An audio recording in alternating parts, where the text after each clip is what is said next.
When you discover you can get an actual French croissant without leaving.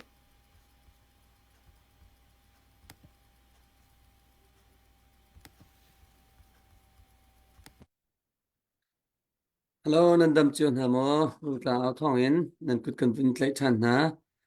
ni hin za tu zan western lane chen boy pazan te boy panizan Sunday zan December ni som thum nan ni khat kum thong hi la kum kula kum thum kan dong nak bik kan kum dong nak bik zer pi zan hi ban tu yang rutla au thong in chan han kho nak chan tha kan vun mu than cha kan biak mi kan pathian amin kan thang that chen ka hen kum adok nak bik kum azar pi zan ni thang thang chen ka hen Asia le sia chen sia chen na ve lai tlang le Asia le mian cha kum thar sang e sia van jong kha happy new year sti kha ka bun in ti ta du e chen ka hen ram chung ram lang in tu zan chu western le sia chen vaya kum thar kan dong tin halai Asia lai ummi ni chua lai ummi kan sia chen kum thar kan mang tin halai ti kha selo tu zan jong a iban tu chan cha kan bun mu tha ne chen ka hen sia chem jong sia van jong iman ti cha khoi ka kan zo man he chan pe kho ti mi har ngai chu chu chan kan laka chan na vun kan tan kho than cha khan na chunga lunglom na tam pi kan ngai ti kha rung tlang ao thong IOM vun sim tak du e chen ka hen mercy jong he busy tuk nan busy mis ka ju kan laka ka hen rung tlang ao thong khan cha vun kan pe tu zan jong mercy ni thla jong vun kan sapyak te lai chen kan ra kap na jong sidep kan ra kap na jong kha kan pral chan na jong kha akala online a chet tuk lo sia chen big tia avun kan talpi te la tia ka zum me online a that ding tun thla cham na selo online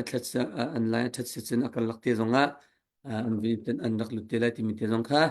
avun chim ta chi ka du e chen rung tla thong he daw thlan na thok ka tlukin kan kal chang ya tu he kum thong ni la kum kula kum kan thok ve ka we to kum kula kum thum long phan chang e kan chim lang bang tu kan rung tla thong a chan pin rak kan zau mi tha za kan pe mi comment tha kan pe mi comment chung zonga ro nak tha kan cheu e chen question phun kan hal mi vel te nan chung khan lom nak tam pi kan ngai ti mi te jong kha akal laka bun chim lo a tha lo ka bun chim ta du chen rung tla au thong chu kan chim long bang ban tu gen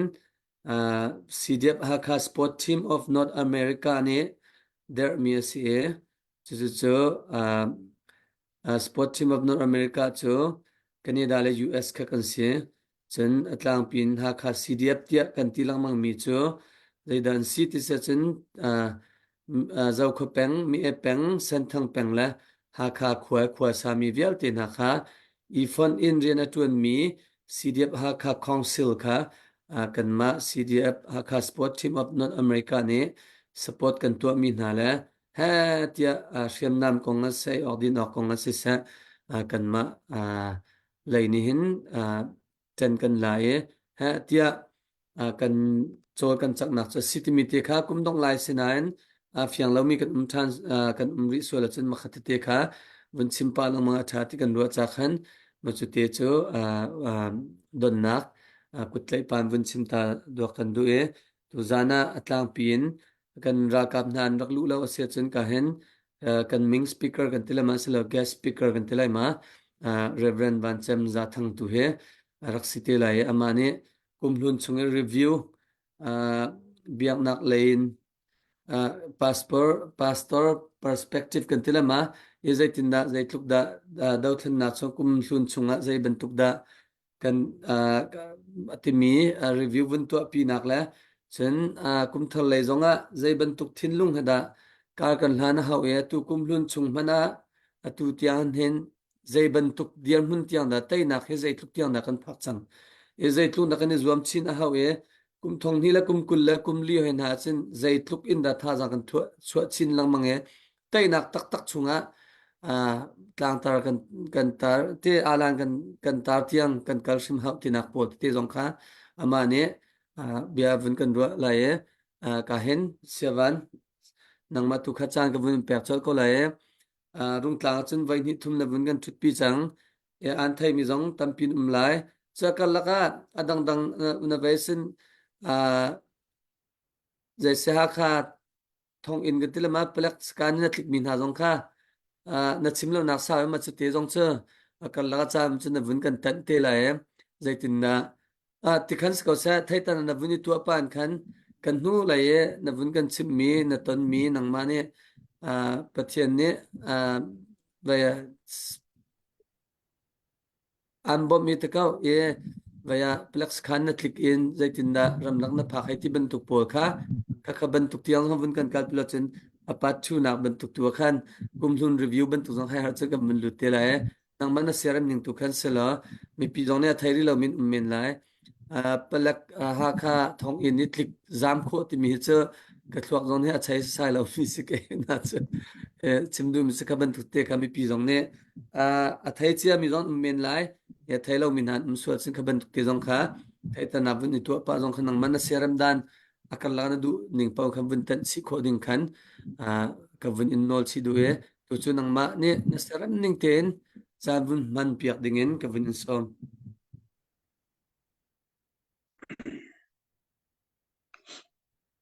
si pakhat na ka kan ni kolram lei in chun thong hi kum kulakum li January ni khat kan phan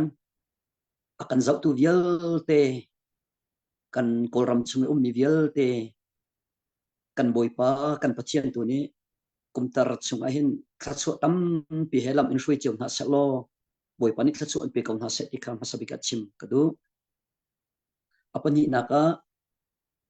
nitlak ram lei in kan lai hoi kan chin hoi asimi vial te na akan zau tu vial te atu akan zau tu nan sia akan zau te lai mi nan za pi chung sunga kum hun nan thla kho kum thar chunga sungloi te lom te in kin long thar ro nak thar zum nak la bau chan nak he boi pa le kar kan shanti kho nak boi pa tu ni lam in shuin ha salo aliam che kan nun tuan biat sunga athabi kin dau then naka kar kan sangai kan chol kan chak ban tukin thong hi kum kul kum li zong kan tai tiang athabi kin boi pa ni lam in shuin thatchu an pe di na se te ka pan hi naka sim kadu boi pa ni chan cha akan peke sungloi te in tutan rungtlang au thong a hin diar kho than nak le biat chimbe kho nak chan tha zong nan ka pek cha tuan vo ongai tu rungtlang au thong upa vial te na upat kan pek na nan chunga alom tuk ti kha laktar kadu kan atu tana hin rungtlang au thong tlang ka au hi nan ma bak ni nan ka som mi chunga wili ase kan sang chung kan sangen chung sangen aw naka khan wi khat ase wi nga ase kanun tuan bi a philok a thalo mi chamhai thar katial chu ma diary chunga thiltam pinan katial tar ti kha ka cha chu kalop nak te kha sisalo ni keima kamin chu nan thaiban tukun reverend banchem ka se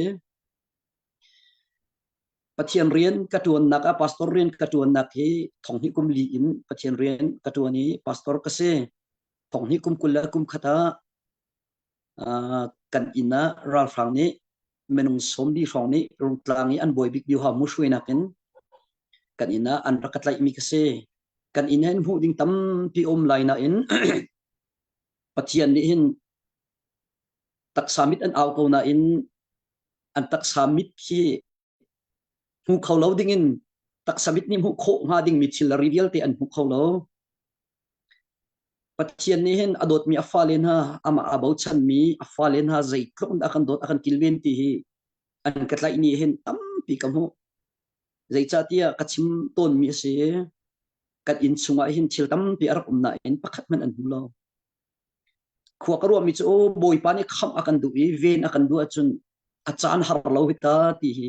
ka chin long a hin thazang tam pi akalak tar re aka zau tu vial te le akan zau tu me pi vial te jong thapek kan du na pathian abau chan tu le pathian azum tu na kan cha chun zum tlak pathian asi bau chan tlak pathian asi ama chan khap nak har lo e ama cha tai nak har lo boi pat sa chun sai man har mi lo mathai chong chadal hei ko chang kula chang rup na ka kan hu ban tukin minung cha se kholo mi ko nan pathian cha se kholo mi zai man lo te jisu khri ne kan chin zai cha te pathian ne tu kholo mi lo e kan te kan pathian min thak thas ko sa ni hin a hin chuti chun kat ina chun kham kasina in ral rang ni chun sakhana zan khat an ka hren ve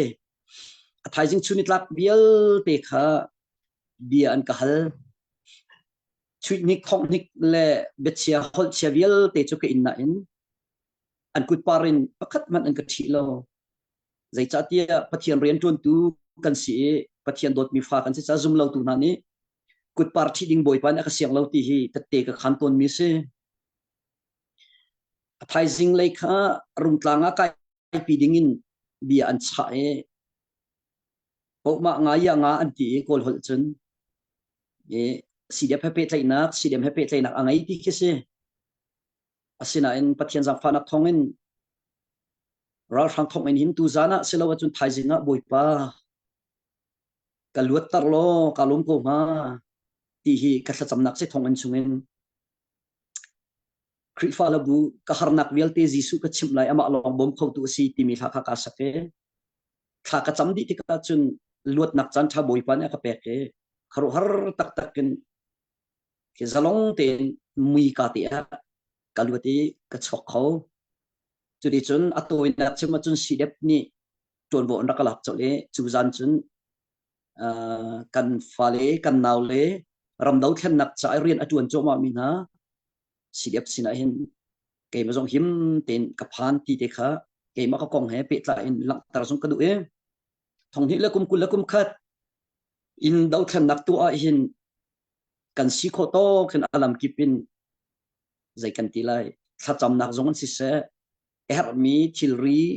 zal nak le chol chak nak vial te zongen pathian rian tun tu pastor kan sina in lami hakachungi aw vial te zonga khan si se chani kan pe ke zai cha tia kan tan ok kan rian kan tuan chiu ok asi ti thin lung po the pastor ka si ti long in ka thin lung asalo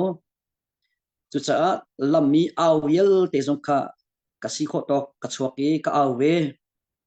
chun ma la sang chiu in chol chak nak her mi thil reveal te la khom nak la chol chak nak zonga ka chol ka chang ve zai cha tia ukna athalo i ma zon long arut min ha ral rang ha rian tun nak vial te hi tu tan a hin tai lawa chun arok mi ram achhiabik rama achang ding kan si peng cha athami ram mai le kan chok ha ding mi cha asung loi mi ram athang chau mi ram sui kholopi bantuk achang ha ding mi ram kan si cha hin chol chang hao tia kan rak chol chang ne hin mi tiang hi boi pa thong in kan chol kan chang kho chu vial te chung zonga chol achang mi vial te zong tam pi na na e dau thlen na ki phun tam pin kan tua chu chunga atel mi vial te na zong nan kut kan tlai na ne hin rian ka tuan nak zong a hin hakha cdf chungi before chunga hin rian tuan nak chan tha zong boi pa na ka pe ke thong in katla e khri fa bu rian ka ton khauti lo sanga ka khauti lo asina in har na ka tong thong ka ta na in boi pas sun pa na alang chem mam i thong in luat te mi hi a foi te lo mi tam pinan kan zum lo na in pathian cha chan ra khar lo se chu pathian amin ka thang that chun arkla lai mi chan zonga khin rian hi sungloi ten before chunga hin rian ka ton kho mi rim sim he kalum tuk zai cha tia cdf kan timi na kan ral kap na cha hin thong thabiat sim tu an her tuk e tha cham piak hi an her ri tha jang pek her mi an chi cha kati kho to boi pa be thli ka thai mi le tha ka cham piak min hal chungin an book te le an company chewi ka kal e pathian bia ka chim na crusade ka to khawe tha ka cham piak kho min hala tha jang ka pek kho min ha te hi tam pi ke ma zong pathian ren ka tuan nak walai chung ka dun chung te a chim ding ka ngai ti te hi chăm hai thar ta te ka kau kho mi chi boi panin atha bikin arem aru ko ti hi boi parem ruat long te rak sikolomo boi pani kan sa khu kham ya tha ko hita ti hi ke ma jong ni kamu mi si chu ke ma le ka chung kol khar jong ni kat nak ki pa hin pathian se dalop nak be kan chim mi si kan in kan lovial te ting ase chu ti chun kan chil kan reveal te lakho selo man se lo kan nun chung chan toi te balai chung kan khol ton naka boi parian kan tuan kho mi ka lo we hai in kan ral kap na dehina thai jinga zai da kalo lai ti a thailo mina pum a pe i nun athak mina sini pathian rian tuan kho nak chan tha kam hu mi tloke asung loi mi lo ti kha kaima le ka chung kor khan ha kan thinlung put ase chu cha chun pathian min jong ka thang chat chun akra lai mi chan jonga kan dau than nak adi han chu tuan ding in ka thinlung le ka nun nak ke ka ro chi mi se ka se chi mi se chu vial te song chu tutana chim nak chan tha nan bin ka pe ke tampi nan chung akalom ti te khalang tar ning lo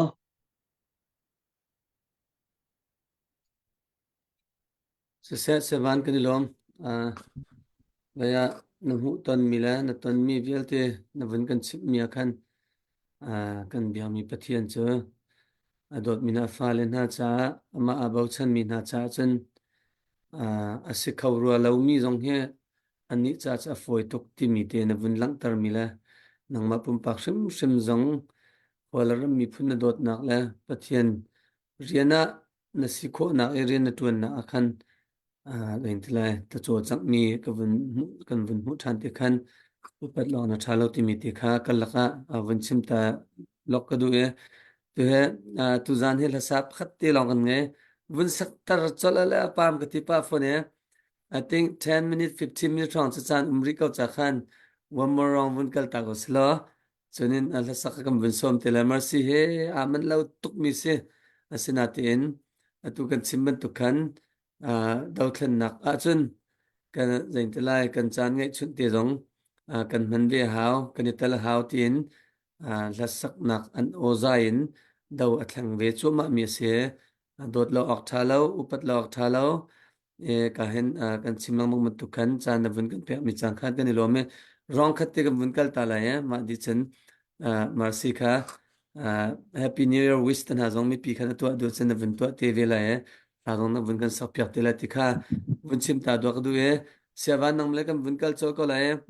kum thar chunga nan ni le kan lu chang nan lu chang e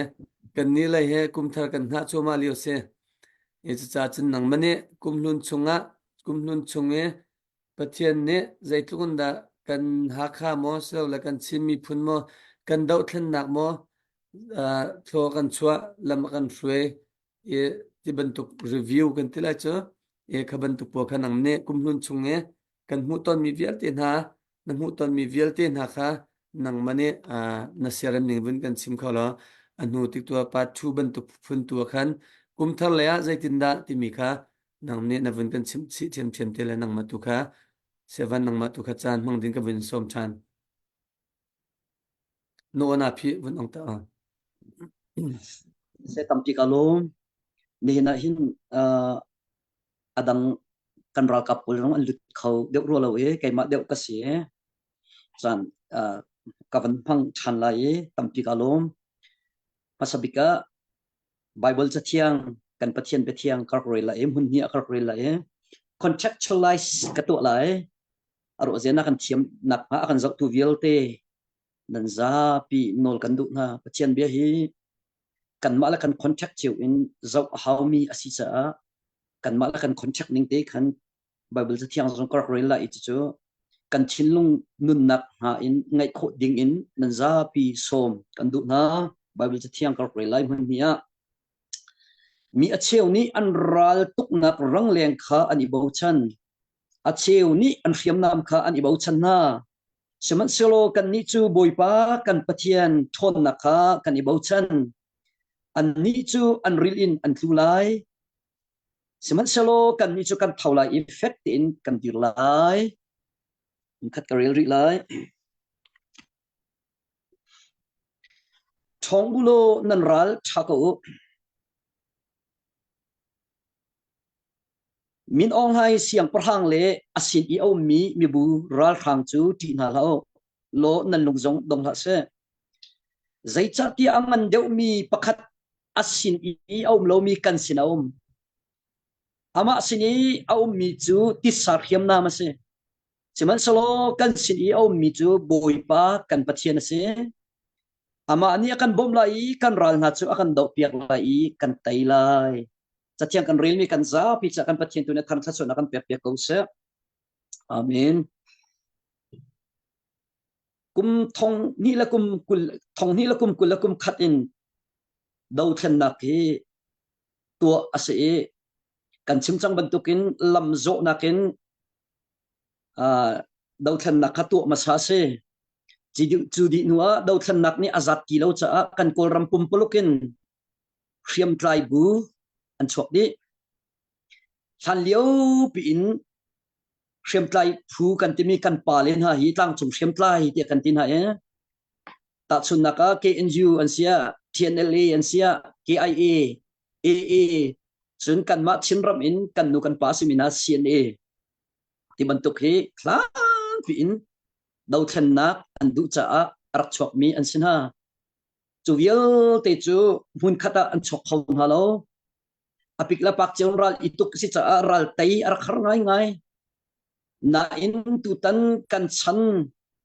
chan tha bika boy pa ni kan kol ram pi zong akup la thal le atip me chu cha minau tam pi na ni generation Z ani ti Jesus ti ani ti chu chu chung chun kan kol ram chung kan zau se chun PDF tam pi an chok na kan chin ram in huapin kan tin CDF pufat vial te peng let lang in akakip in CDF pi pufat vial te chua ase I mun kip ka kipa ral daw ase tu hi kum thum chung kan luchang hi kum thum chung kan lu le kan tuan chu ma mi a hin ka hei zau ti ka hin pakhat na ka pathian ni hin akan tan pi pathian ni akan dir pi chu cha chun a sai in pathian zong ni hin ral hi akan tai piak chu ma ko kan ma du tham tham chun pathian ni hin ni khat te kan tai piak di solo kan du asina in pathian ni ako khan mi aphun tam piu me ta chun na ka chima chun Moses le Israel mi velte ki nulang hak chetar rel lo in phonam lai kho mi Israel mi kha kumkulin achung leilong an rel na emilu an rel na ting ruk le thong thum la sa thum la som nga ting an rakse kavial te menong nulang hak chia chia chun ting le nga ting kul kar aphan ha ding mi Israel mi phun kha boy pani Egypt ramin chua tar chal na lo zai cha tia har nak phun tam to ke inter na har nak phun kha tiang an indi nu long long a boy pasul pa nak cha lang chem ma mi Egypt ramin an chok ko chuban to kin di hinahin tai nakan bu nak mading cha an boy pani atit mi prom tam pi anai la chu chunga dau than nakan to na ka hin kan chin pi kan lai ram pi in chun kan hakha peng tang bil tel hakha si pin CNA in ka zau tika chan tam pi chu hi dau than nakan to na ka hin alam kipin khi zai kan ti lai thacham nakin CDM to nakin chun thil I chan nak thong epek nak chun suimun chowan I bom I chan nak chun tlang I au piak nak ti vial te hi atlang pi in ram leng nan thong hi chuban tukin ram chung jong hi an si kho to ten athi ten an chol an chang jong zal chu vial te chu kan zau ti ka hin ki kan dau then nak tuan bia ti zai kan telai kan van zau than ti ka chun kan ki kan thar um tu ke kan tuang thoma ka chimdu mi cha pathian zong ni hin akan dir pi kan tai cho ma mi kha se nan thai ban tukin atu thong ni kum kul kum thum December manen kai chu adi temen lai tia kar ro chan tha jong ka chamlang mang mi se an minau sin tam pi zonga ka ti mi chu tu kum thong ni kum kul le kum thum December chung manen kan di lo mana thong ni kum kul kum li chal chung an chun boy pa ni kan ral vel te kan tai pi kau chang lai ti hi ki kachim langmang min hase zai chatia pathian cha hin har mi thil lo tia kan chimchang bantuk khan khi chiaman khi mathai dal li kan zawa chun mathai dal lai li kan zaw sia chun jisu ni kin kaleli really meng riat akawi meng haithum asaw ni kaleli really pi bakan azul tun halong ani chitla khan khi chia chu dai atie adai ko tilet chu dai atie dai ko boy pabia pakhat ka khatte hi kan ram khup le thala lette ko lai ral thang le mi thalo khu arot mi na an that lo nak vial te lung khen na i let du nak ngai lo in an lo khon peng ko i faro ban to an lo khon ko wa chun chi khat te khen zan zan khat amani ni khat te khen boy pa ni akhia te na ding mi khen se ko cha dau khat nak rian atun mi vial te kan zau ti ka hin kai chu tlang nan kan au pia chun ram leng lai simin support kan tele sa bob nak tha tak tak ro nak ka se tha sang ha se swing mun cho ba se e her achun kan ram chung tiang nan rak lu te tha nan kan pek nan kan chol nan kan chak pi mi via te khi kan zau ti ka kan ral tai nak ding cha hin alam kipin kan chol kan chak ni aman tuk marang ni chu systematic anti system achia tuk kan talai cho systematically in akale lung rual ten kan kalfon chun hiral kan ral dau nak la dau khan nak a hin kan ni na chu khi zai kan telai kachin chun kaya kajin le chin kan timin ha he khri fatam pi zum tu kan sinak mun laram ase pathian sen a hin kha cham nin tak tak tak e chu tha cham nak aw thong chu pathian ni hin aphit lo chun ding thulai rel kan pathian ni hin mi thalo hi azau sa sobal na lo samsung ko pakata khin mi thalo chu zai tin da achi lai i asuk lai ti namit ni mu te lai ti akan ti mi thalo le ko thalo ruat mi na an cha an chun an dok na khe an nai tuk chang ti hi kan chin lung putin ru lang mang ding kha se chu chalom nak be chim ka du mi chu cdm atu me vial te na zung rian vial te cho tang kum thum chung thalo lo bakin nan chon nan chak mi upat kan pek na zai cha tia nan ma ni cdm nan to mi hi rak to lo tia zalam tlang kan rak awi upat pek nak ke aham tho ten cdm atu mi tam pinan ni zanti ni te cdm atu mi zong zai bat tok asimana atoi pek asaw pek cdm nan kan to pek mi chunga kanelom dau thlen nak tai nak ding cha hen nan tuan bia hi chim adai lai lo iril adai lai lo chang thar sem mong vial ten hani tuan bia bang anak riang hading mi nan si ti kha langtar kadu chuban tukin di hinahin dau thlen nakan to ka in ram leng se ram chung se anai bikin hak khachunga se mai cham tu en rol ulin kha kan champiak zungzal tu zum tu tharau mi nulapa nan zapi kan pathian ni khachuna kan pe ko na se zai chatia dau thlen na kan to na ka hin aba pi tak tak mi chu thacham nak la rol ul nak ase chu dai lo in mai chama sangkipa kha kan champiak tu le ram la mi phun luat nak ding cha rol ul mi tam pi nan umi kai ma kapum pak cha zonga rian ka tuan di sidep cha rian sidep sinarian ka tuan nak cha zonga rol akul piak kha ka tam piak tu tam pinan ummi chung zonga kalomi nan upat nak zong kan pek na ti kha langtar kadu ram chungin o mi vial ten ha nehina hin ma la kholaram kam i bok chiaw la company chiaw kha ti sik an na satil arwa ai la din vial te la chilapuan vial te nehin ni tiang dong chat lawin kan ral kap cdf se cna se nan bom peng na ram leng lai ni an kan bom kho lo mi an kan bom nak ni aphak lo mi chilari ate tuai te kan timi vial te he kan ral kap ni an hartok fura an ni chu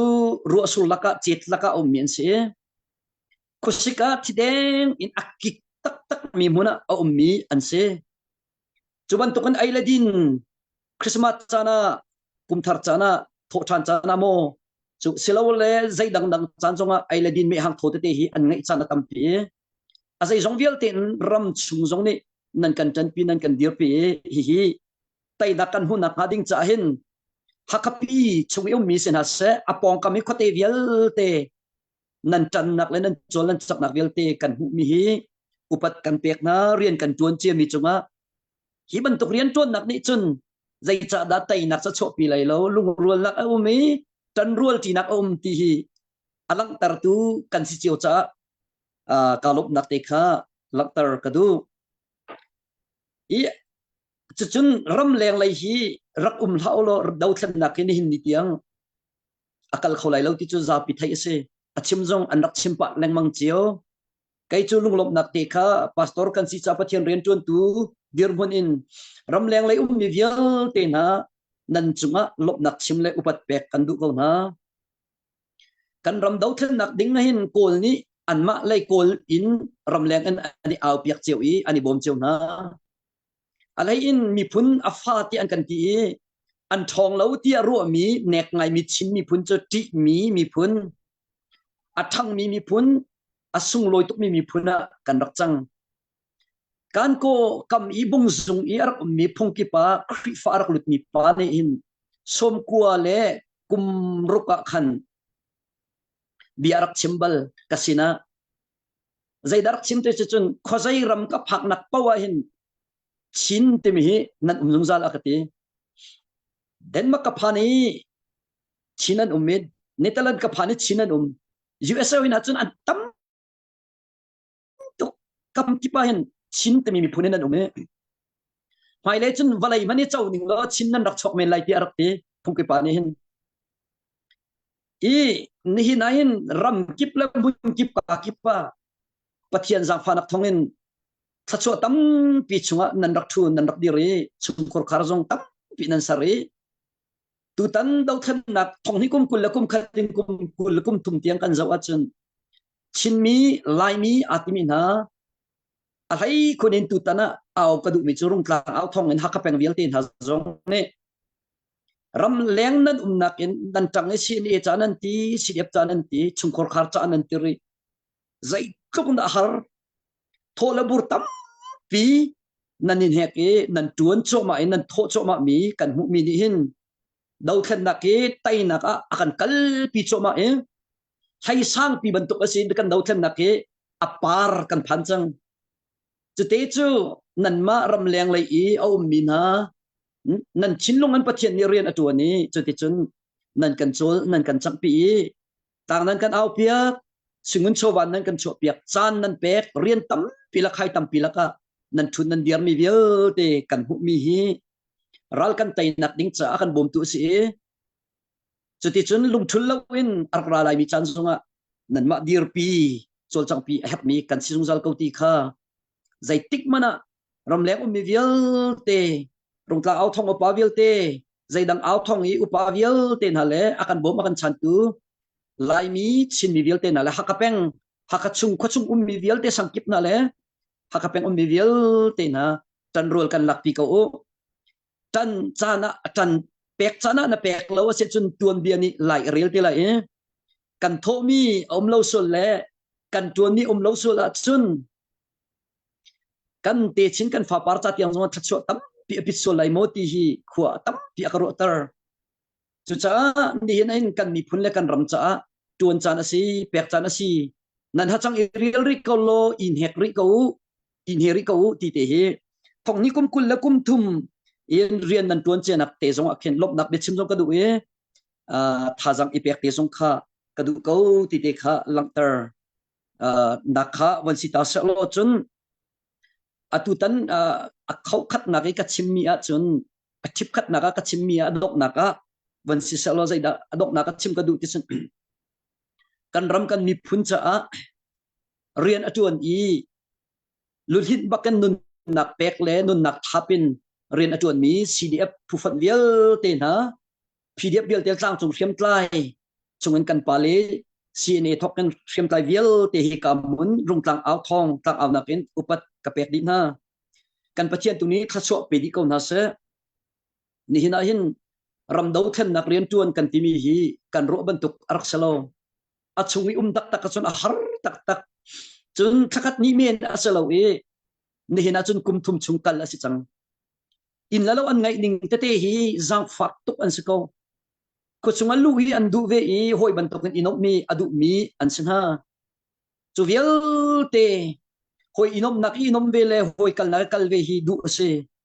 chun valai chung kan nun chan toi ti a hin kan nak sang la kan khrifa bu le kan khua kan ram te le kat in kan lau te hi anom dik ase ti kai chu ka chin lung karwa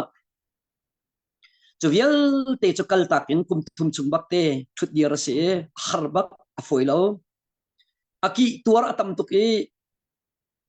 surlak la chet lak e kal atam tuk cycle ni hin akan chok lo kai ma mani cycle ka kal nak a hin atoi nak chima chun cycle pan hi ka thi ni kau chang chutuk kin cycle zong arok i tangka zong tampi di i chun kan nun nak kan tha zong tam pi di chutuk har nak chunga chun kan ral kap na hi tam pi an umi upat ka pek din ha ti kharung tlang aw thong an chim ko do chu chunga dihin lai ram kan kol ram cha chun kum thar thong ni kum kul kum li January ni khat kan se nihin na in mit chiu chu lung lom ten kan phan na in mit chiu chu lung ra thai ngai le ngai chele li leng te in zun ngai in a phan mi tam pi chung khar an chang kan thai ban tukin minung som thum leng ni ha ka sidip jong in nun na an pek e siane he kan chinram in kan ti kan koram kan ti sun thong tam ngai te ni kan ram la kan mi phun cha nun na an pek chang an ti san ni au o hi boy pa ni aphil lo e ni hin ain tuan bia tam pi an tial kan dau thlan na ka ban ti te ti ka hin kan mi thama ka chun tar re alom mi tam pi kan lai na in atap mi an fanun fa pa sam mi tam pi anum changlai ruwa hin chinlung afak tak tak kese ral wikat daw nak operation wikat uma chun hiam ma an tur asilawa chun nun nak pek tiangin ase thong ni kum kul kum thum kan zau than a chun adong nak pike ral an tuk na bung zung kha nun nak pek chu se an ruak zong ka khat chu ka ba hom be ti ka khwatam pi ha karo tar bau chan tlak pathian ati min hani ram le mi phun cha nun nak an ban pek te ka hin an pam tak tak kese khai kan cham pathian hiam ma tur tin hala salo ki nun nak zong he pe tin hala salo jang faten kan him tar lo kan lut tar kau ti mi pi na hi mi thi he kha kan cham mi se kai ma ril chi in asen an boy pa ko khan na ki zaida asi ti kan thai kholo siman selo kan thi kan lawi kal hiam kan tur kan ti mi tak tak le ngai ngai chun pathian umla salo kan thi dina ka sau tuk lai ti hi akan zau tu vial te zong ni rak phil thim thau ti hi cha kan du ko na thong ni kum kulakum khatin kum kulakum thum tianga hin pathian nya kan dir pi akan umpi zungzal bom mi tam pi rung tang liam a operation an to nak ase chun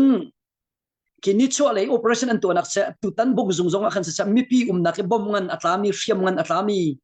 pol hi kan zau tika mi pi kam atlami atl bak ahui tam ngai ma hi ki mi pi minung tam pi puak salo athi dengan tam tok lang mang asan khaban tok chana ken atlol tiban tok kerak silang mang chu mi anum lo nak a siam ngan atlami pol ki an puak to ko manolo boy pa that na ke pathian selom nak be chim ding tam tok kan rak ngai ning he chu cha boy pa ni na kan dir pi zungzali ral tuk nak la daw thlan na antu na kan boy pa hi kan him na kan ral ruang asikau ti phil rim na law selo ti ke chu cha kan du na e chuban to ken nun na ka pe mi kan ral kap chung in chung khor khar bel te tan tak mi unau rul nan sia nula pa nan sia chung khat ching la rul chan bel te nan si upat nak kan pek na zai cha tia ni hin nan sian lo bu ten nan fan hu nan fa pa na ni nun nak an thapi an pek te ka hen nan tor afak to ko lai asin an thape kan du mina chu nan za pite ni hin na fanu na fa pa ki ram lami phun cha thing tang ram tang te bok te kum thum chung a ume a cheu kha chu nun nak an pek tek a hin nun nak a pe lo mi minau tam pi ki an chi thiam thiam te ka lo te chu valai chung chu kan khol ton nak ram asi cha mi cheu kha chu ni hin a hin kum thum chung ka zau te kan cycle accident a thi mi zu in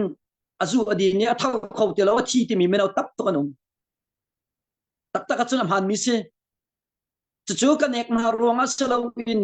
ta chun na kala kadu bia se thi cho ho man ni kan siang cheu lo setan ni kan nun na ke kan pum he ro e kan tharau ti ro mi kan si cha mi tam pi jo ha ka chung mi nau tam pi an chi ko asan an chi ni kan tuan bia di si dia prian ton nak la si en rian ton nak ding cha nun thapin na fanu na fa pa hi na sen lo buten ram tang an tha mi na vial te nu la pa le a u ana vial ten ha na fanu na fa pa na u na naw ni nun nak apek tik a hin na nga etchet tuk ko la kanin nga etchet pi asina in ani ni nan chung khor khar ni achi ka lo mi kan valai chung amun chung tuan bi tha nan tel e nan min hi tuan bia an chimla e tuan bia an rela e mai lei sadu tha ngan pi he hakachung in museum ngan pi hin an tuan bia le an ban thak ni hin mi tam pi thin long rian tuan te lai zau chun oklak pasal thanu sal that chung khar nan si te lai chung khar chep khat ni chun chim ok ani ngai te lai lo na in nan ni chun chim ok na ni ngai te lai nan mitli hi lunglop naka rak chang ram se lo na fanu na fa pani ram le mi phun cha tuan be tha ti le na chung khor khar cha a kuan khar ok thil pakhat asko ti te hi langtar kadu mi tam pi hi delhi jong ka phan ta i ai zol zonga win hi thum ka phane mi tam pi hi kan ram ral kap na dau than nak cha ai nun nak an pum an thap ti ka ke kan hi ngai lo mi kut kut ni lo i mit zong a tha ti lo mi kut kut khat abaw i ke ka khat abaw mi minau do tak tak mi tam pi kam na long afak tak tak upat na kan pek di na boy pa tu ni khachon pe na so lam in shui ko na se ta chialo ten kan ram la kan mi phun cha si ti mi thin long put te nan hu e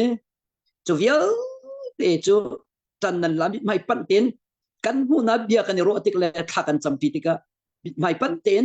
nan tha azor lo in nan tha dong lo chu vial te chu pathian ren ka chon na ka tha jang jong asi kan ti za tuk na ti hilang tar ko do ke khathi kan ram la kan mi phun cha nan pek ki kut kut khathi kan ram la kan mi phun cha nan pek mitna nan pek mi vial te hi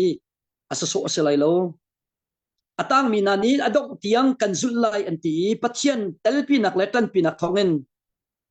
min ong lai le ral kap na chu tak tak la ngai chun an khiam cha tha an menung an tha adi deng mang te chang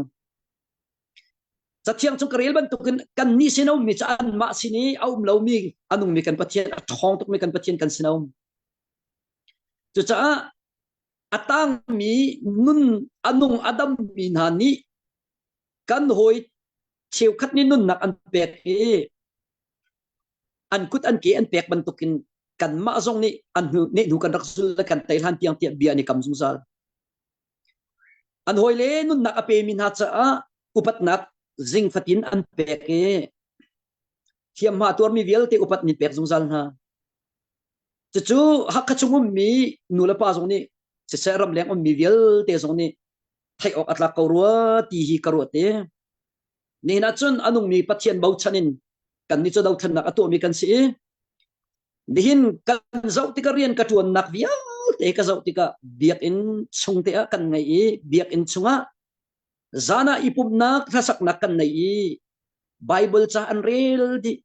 zan fitin te bible cha rel se atu ki bible cha rel mi an chua pa di chang chutluk chun an sinak tok te hin zaida kalo ti te ani thai e nol ngai bu telepathian bau chan bu ten kan ram ral kap na hi an za pi chu salai lo na in cheu thum cheu ni chu pathian ti bu te le pathian ti za bu ten pathian bau chan bu ten ram tang thing tang te hin biak an chung te thla an chami thang chat nak la an sa ni pum ko hi ban tuk kan rian tuan nak te hi boi pa alom ko lai boi pa an ha tla ko lai ti hi karot chung sal chu cha mi hin thong ni kum kul kum thum tiang in rian kan tuan che mi kan zau than se chun lunglom ok tam piu mi chun chim ding zong tam piu mi tha i pek ok zong tam piu mi upat pek ding zong tam pi nat ko ti de kha dot khat na ka van chim ko du mi se chim nak chan tha kam hu cha tam pi ka lo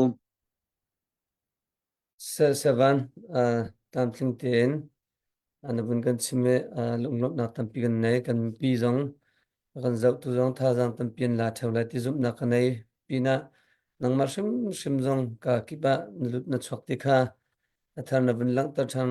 nang ma pum pak shimin a khong dang mi te la chun ka hanun na that min han chung kho khar ten ha sin zong nulut na chok e tha zang pe nak la an sinin te na vu pi na na vu pi na ti mi bun thai shim khan baya kani lom tuk chung chan boi pa tunin mang chin kau sa ti mi te kha akalaka bun tan ta dwa ka du atu cho ka hen mercy ne kam phunu ne khan thla abun kan sak pyak na chance tari la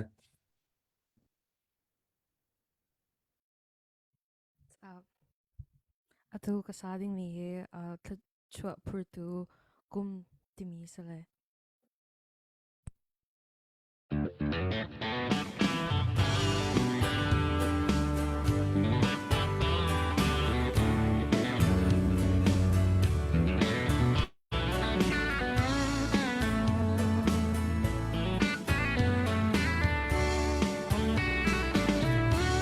Zot le fa dam lo na rai ti nung tâm hắn se to boy na ko ta kin him te in la ka ven ta mi le tha le kum thar seo na a ka pa tri kum hun liam rong mang kum thar tha thar chung a na ku din a ka shwa mang tha rong mang lo mo hun kum mo sung le za thak na le van chet na biel te liang riang mang jang lo mo a thar kum mo kha chwa van ni za he lam na kan phur lo tak sa le kha chwa lo so lo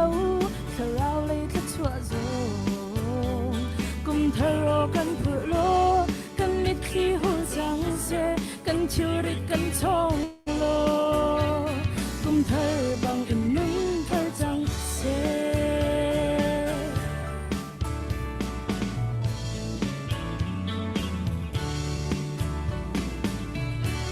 na kan kal pi lo chun kan kal gam lo ti in Moses ni chun ati chun amin mai tum mang le zana mai teu mang in Israel mi na shroi na bang na talo chun kum thar kan kal ngam ve lai lo ra kan kal pi shamu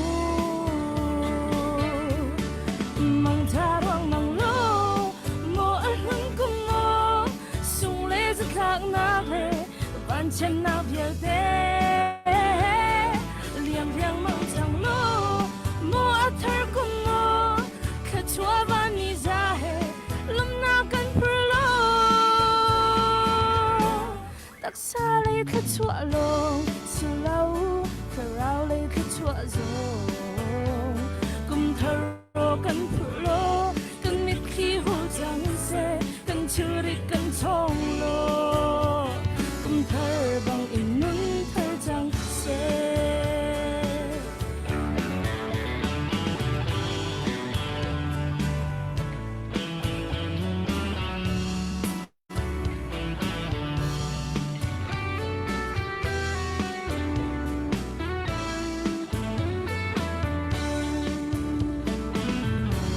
dam lo mi cha dam na ngại chuyện mi cha lốm na thong ca mi cha luan na du le at mi kum si lo rim hui mi kum si rang lo kan cha ngam na le thla chua za kan pu tu kum do si ram ko mu mang tha rong mang lo mo hun kum mo sung le za klang na le van chen na biel de liam rong mang zang lo mo thar kum mo thla chua van ni za he lam na kan pur lo tak sa le thla chua lo si lau ka rau le thla chua zo kum tharo kan pur lo kan mit khi hu chang se kan churi kan chong lo kum thar bang in nun thar chang se mo a thar kum o a rau han a kum prun na si chan lai kan phak di nu thar dang in ka chung a dam te in kan lu pi chung khar king in thot lao lâu te in kan chui sham mu mang cha ruang mang lo mo luan kum mo sung le zat lak na le van chen na vial te liam riang mang jang lo mo athar kum mo kha chua van ni za he lam na kan pur lo tak sa le kha chua lo si lau ka rau le kha chua zo kum tharo kan pur lo kan mit khi hu chang se kan churi kan chong lo kum thar bang in nun thar chang se kum thar bang in nun thar chang se kum thar bang in nun thar chang se kum thar bang in nun thar chang se ôi ba ni su ba la ta ko se amen Mercy kan ilom tuk sing shen a thlang tha no hazong a ruang a mil ka hen rutla au thonga no na zai he ral na kan dau pi cha khan na chunglom na tam pi gan ngai boi pa tu ni na ona zai kha khol ram mi phun cha la ama ram kau chin nak cha in mang chin kau se ti mi te kha bun chim ta du ma sin chunglom na tam pi gan nai update ding te pani te kan nai update ding te ka bun update ta la ye ka hen pi siang tin meng sinin Canadian dollar dollar Canadian dollar som nga chun ka hen rung tlang zela khan rak ron mi kha hloncher sinin dollar som nga kha nan rak ron mi kha tlam tling te kan hu boi pa tu ni thchwa nak impe chin ko na sa tu lewa chen kan chim lang mang ban tukin phang khat phang ni phang ko phang sha jong he achanam arang chural tuk leo cha mai thal mu khat man khe ke tangka tampi man se operation vai khat an lu a hen tangka he chim ko lo chen tam ta tak adi ni kha se phang khat phang ni phang ko phang sha som nga zakhat ka baya sad lai thanem tuk mi se ka hen tu zana rakam pe tu nan chung long nak tam pi nai boi pa tum chon am pi ko na se ti khavun chim gu chen ka hen lai la sia jong khavun kan bom thlo ma riu lo tu kan bun chim ben tu khan lung tlang au thong he kan au ve na ruang chu kan mi pi ni kan ha kha pi ni kan ha kha peng ni selo la daw thlen nak kong a thai ver ilo mi pakhat pan hi ni an thai ve chin chun minung pakhat pan hi lung i thlen la daw thlen na ifian kha aba pi ve mi si ti ruang khan kan kal pi chu ma ve si ben tu khan lai la sia jong kha bun tu pa lo chen kan chim lam tu kun thar North America lai kan tilai chu ni tlak lai cha chon ka hen kan kum thar nga zan ase kum hlun chunga ha kha si diap cha na tu ve mi pakhat man a veri lo sual ase chun tu zana hen kum thara zai man lawin na lut sual lai ti kha phan cha khan ka hen tu zan chan zonga kan zel kan vun tar mi number te khan USA se chun zel number khan ron kho si Canada sia Australia chen Norway Denmark te la te Europe lai la Malaysia lai zong khan nan ma la nan local chiwa khan ngun kyang nan nei chiu di haka CDF Sport Team Committee di chuka chen thong rak that naw lo nan sikho tok te kha walram mi phun dot na kha tren dak la chiu ramo ti mi te kha akar laga bun chim ta duak ka bun du sevan nang malakan bun kal ko la tlo pa te topic kha tlom pal deu in avani dang deu mi te katilai cho zai tin nagam bun chim na te chen kan ni lai mi gan tila so silo la chim mi phun he zai bentuk siang prang ni rak uk bal mi rak pen bal mi kan silo gan tila so sal kan sibal lo gan tila ma silo la ma la apeng chiu tin ma la khua chiu tin zai tilai zai ti cho ma la ma uk mi phun te kau e ma la khua chiu peng chiu in phun boy phun nan nain ha ti khan ma la phun chiu khan ti khan ra uk e ma la mun khatte hau pen mi la hau ke tanga rak thu diar bal mi kan rak selo e ma ti ka hen atu hen kan bun sim lang ma cho ra ka pen nak kan ti la cho ra sang pen nak chung avun lu nu hen kum som si leng kan ti ko la cho e ra ka ke tanga kan bun masiko atu hen kan ma chi mi phun chung longa hen zain ti lai an chim lang mang tu centralization he kan ziak lo ti mi kha an chim ton lang mang mi se tu zonga Chinland Council pi zong chu vun dia re foi nak vun chim ma chen phu lai nga fon sirwa ka te ka vuni pal sen a number ka vun chen lo sen vun ga thai chem la kha Chinland Council ti khan vun der kha vun se ha tia le tin na kan chol chang la ti mi kha vun ro vun tok vun tan chu ma liu ase adang zong kha vun ifon som chiu ding khan tok tan nak cha vun e chu kal ka statement te dang na zong kha vun mu ase e khaban tu te akhan nang mane kan chin mi phun he ukbal pen bal lo mi kan si cha hen mun khat ti na he kan rem lo bia mo silo la kan rian tu mi da fel lo da ruatia na ruwa mo silo sila he chu do thlen nak liu si cha hen asive om chu skauti ban tuk te kha na nga ye tung ta chat le ban tuk silem lawen bible bia le kap in zai ban tuk da chun kan mi phun sining jong chu kan chim lang mam tun chim mi phun he hau pen mi kan sibal lo ti ga hen ma se na zai cham da se na ti mi te kha nang ne tu lewe to pa te thi le chi te bun sang mi te la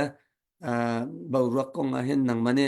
kum lun chung si cha kan ma lai cha chun te kum thar lai cha ka ban to chim jong hau ti te me na lawe ma chu te cha nang ma na mu kho ta na tung ta chet te kha vun kan pe ve lo ti mi te kha ka vun ha le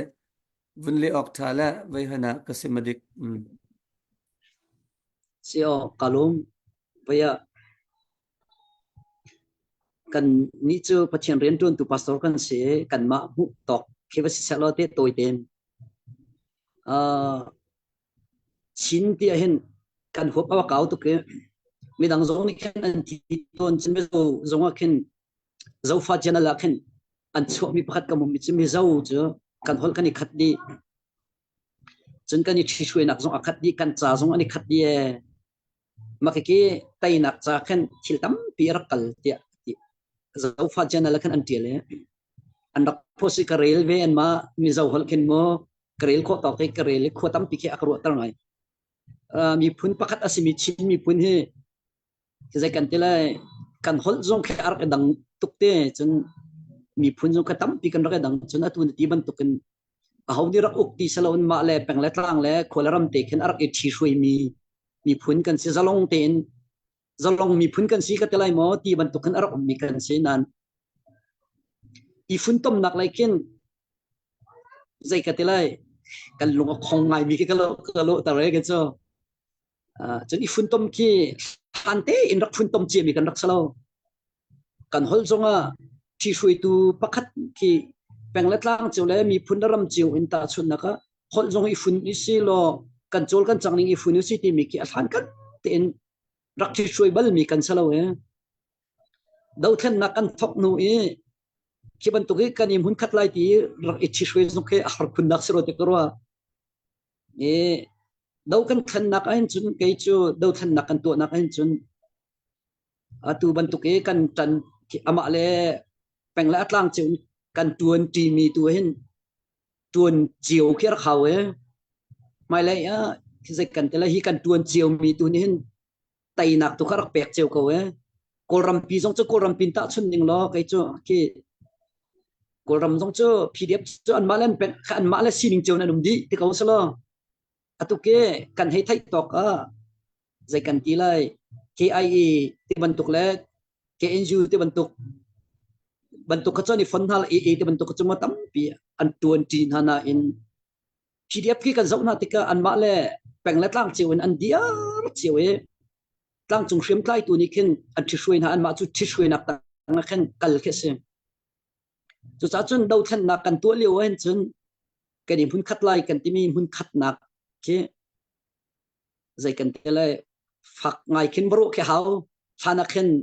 one budget one comment ti ban tok pol khar ra bale khaban to khana chim chu ka chim bal lo zai kan te lai atu zong ki one comment tanga khen kalang mang asikaw te karwa ral an tuk ki ka zaw operation an to hen tha hi kan champiak na role na ya chana chung kat piak na adok nak big bung zung an kal zong khin tak tak lai nga chun one comment tang ba ka se kau man te chama chun mo one comment tang khen ral tuk asikaw ti ban tuk te kasi sa khan hai le a chun ma le peng le tlang chi un kan kalang mang ko lai ti ki cha arak si te thang lai lo zai cha tia khuwa arut khau mi menau tam pi an chang chang an chol an chang chang chun zai kan tela mi phun khat kan sinak le thi sa pakhat kan sinak wel ten kan hol zong pakhat asi kho kan nun phung le kan chol kan chak ning zong ken kan phun tom kho nak ding ke chu kai karo dana chun dau than nak liu zong an tu pa cho ma cha hanan dau than nak nu tu khen tam deuin kan tu an kan chi shwe haute lai te karo zai cha tia ni hin dau than liu ki ban tuk tam tuk en kan tu asia chun kan rak tu bel lo mi an rak chi shwe bel lo mi chil tam pi ke zai kan tela buai lo okan kan buai le lam lai ti nung le lam lo he tia karot ke chu zai cha tia ni kan dau mi kan ral chu foi te ken zai kan tela one target kis ko sola target pakhat goal pakhat tu ke itin ko sola ral rang tu he inam phat ko sola chu kan nam dan tu chu alam tam pin nam jeu kha se ko cái chu ral rang zong ni an lung arul lo ti akan hulai te ka zum bak lo lung rual te in apeng latlang chu an thawe ti an nong ti tu an kan hu ti tu ke ka thin long in kam hu mi ke se chu cha chun dau thlen nak liu a chun nak hal mi bia zong chu kan let khau di lai mo ka thailo na en kan ni chu han te rim rim rak thi shwe tu hi ban tok ni fun tom na chol chang ti nak lam hun khat ti nak a rak ai thi shwe bal mi kan selo cha dau thlen nak ke ral rang kan ban dau cho ma liu a khaban tuk kha cho fak tuk in lu pi lo tiang kha cho hauro te khin karuat mai lei a dau thlen nak adi tik tu hen khiban tuk kong a khen tam pi rian tuan zong haula kan ko ram he ban dai la ka heti ngai mi cho kan chinram ko he kan boi dik te lai te khin karuat te kum ni thum cho chi deng an rem te lai ram ke ra dau thlen nak adi chang ram leng chu kan tha kan dam chang lai ti ok man ke tha te lai lo te karo azai cha ti ram chum ram leng in itlang tlak le I rem chuna khen kum ni thum man hi apeng le tlang le kan sining kan ni thi shwening a hin rem a hawbik le ti anung ngai having mi chu chin mi phun he kan si te ha mo ti tiang ke khwa karo te asana in ni hina CDF pu fat bial te le chun CNF CNA shwena ken chun chinlen council tiang jong chu chun atun apeng atlangan kan ti su khote le na chun ke zai kan dalai haka sakal anti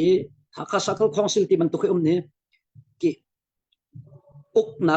nak ke zai kan dalai democracy sidi ko tu he khote le chun zalong te sidi ko haka chung man kin ko zai mo a chun democracy ke anga ba thoma chang chu tuk kin zai kan dalai atha media hun kan phan ko he mai le chun zai kan tele mi phun dang ban tukin kan tele chu athang chau mi ram kan ban si bak aken federal democracy ni akan tlak ti ka chun thil tam pi awani rem lai thati ko lai ti kemo chu kan ro chan athat ding rim jong ki menau tam pi le mi film kan pale ni hin an kan ti shui chu hauti ko lai nan do then nak chunga selo in do then nak a chun vision ban tukin ki zai kan tele i ro chia ding i chai chia ding jong asako lai nan atlang pi chu practical tak taka do then nak chun lupi lo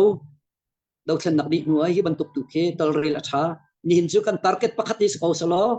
tu liu chu kan goal hi pakhat se ko se chu ral rang thak jok jok se ko salo mi phun a peng la tlang a chu e khai ti ban tuk kha chu kan do then nak khul anor tar tu se rol rem nak en rol rem lo nak tu le ma le ma i do nak tu ke tam pi rem lo nak tu ke chu tar ko lo he ki man ki be chim jong ral rinding se media man ni kan ral rinding as ko lo mo ti ke naka halmi chungin kan le kho di lo man chu ka thinlung putte se kalom sa thatok nakle khodi kal chen atu kan simban tu khan azai chamda man bikti bun ko lok harangai mi pakhada kan chin media mun a chun ke ma pum pa jong ne ka bun ro ve mi se man cham mi kham lem na tu na bun chim mi kha kem jong ka bun pum pom kho ngai mi te city mi te kha bun chim ka du e ka hen atu kan bun ti ban tu khan kan ne chi mi phun cha hau pakhat throi na tang ya kal bal mi kan silo ye ra kap uknak am bun ra kap ra sang tu ne an bun kan de cho nu tun khan ra kap ti ruwa dot ruang ke silo ti ruang tu khan ha tia an chim mi kha el ngam lawen an kan fial mi pa thu ti chen kan thu dia chen kan dia re ka ting ko kan sa tua democracy bentung kan kan bun zalong nik kal laka ra bun tho than ti ga kal laka peng la tlang ti bentuk te la chu kan bun chim bentukin chinen council la sil lo da ai ti bentuk pol jong khan thil kha bun kale azai si jonga vaya kan dau mi ra kha akhat mi sko cha nok na chen te na kan hu di te ti ka khan chen mun khada chol chang ti dan la chen ram sem ram dan kham te ko la ti kha na bun sim clear mi kha kem jong ka bun lungking ngai ti mi te kha na chim chia mi chung te ka bun tui lok ta ka bun du e lam na tam ping nai tu zan cha company long kan se tu marsi kha emergency bun ngai bun kan chu ta ke kal la bia hena ro kan thai wa ti lo chen thlan ha jong ta kan sakpa te ko la e mati kan sela ka hen avai se chen dal thum tak ban tun bun lut kal sela dal thum na kan tilai ma vaya kum thar chunga kum thun chu tu he kan kal chang kau kan di chang kau chan ti mi chu du zong a khen walak len ok ki tha ti lo walak than ok ki tha ti lo e kan liam kau chang ta suna asia le cha chen kum thong ni la kum kul la kum li january ni khat ni asidiam chang e kan ni lai he kum di lai te jan se e cha chen akan mi pi jong kha lai la sia jong kha bun kan ti pia ko lo nan nge che chowa kum thong ni la kum kul la kum thum chunga kholaram mi phun cha na pek kho ka pek duri ka wa nan ti jong kum thong ni la kum kul la kum thum a chen na pe khau til lo is thai jing che 2024 sidiam chang lai chi cha chen nan nge che chowa jong in kan ra kam na cha rak pe ding jong ka bun som than na ka hen sepa nangma sevan nangma sin na chang bun pek than ko lai kum thong ni la kum kul la kum lia zai bentuk lungput la thin lung heda kar kan hlan tin halai ti mi bentuk khanang mane na se har mi be kum thar chunge kan lu na ding message kan tila chu khati kha bun chim than ne ka bun som than ta se tam pi kalom thong hi kum kul la kum li hi atu na chimban tok asia chu kan lut chang zan ti ma khan kan ni chu kan lut te adong mi jong tam pi nom chun kan ma jong zan tim te kan thawe kha kan cham patien sina lop nak be kan chim chung khar cha lop nak be kan chim mi phun la ram cha tha kan cham te khan chan kan phang ni tlak lei ram tu chun tu zan tim hin thong ni kum kul la kum lian nan rak lut be lai pathian jang fa nak thong in kum khat chung rian ton nak chol chak nak bial te he wan zau achun pathian sina lunglom ok chim ding long te ark se zai cha kan tia kan luthung kan kachik tiang khi kan ma ni kan ukho mi rak selo dam nak na zum hi nun nak na zum hi pathian mi akan zang pha mi se ni za thum le ni som ruk le ni nga thal hai ni zat som nga le zat ni bakte boy bani chung khar chiu tlam ting ten lam akan thui an kilben nak he thang that na hallelujah ti awe pathian hi sun par pek ding long long asiko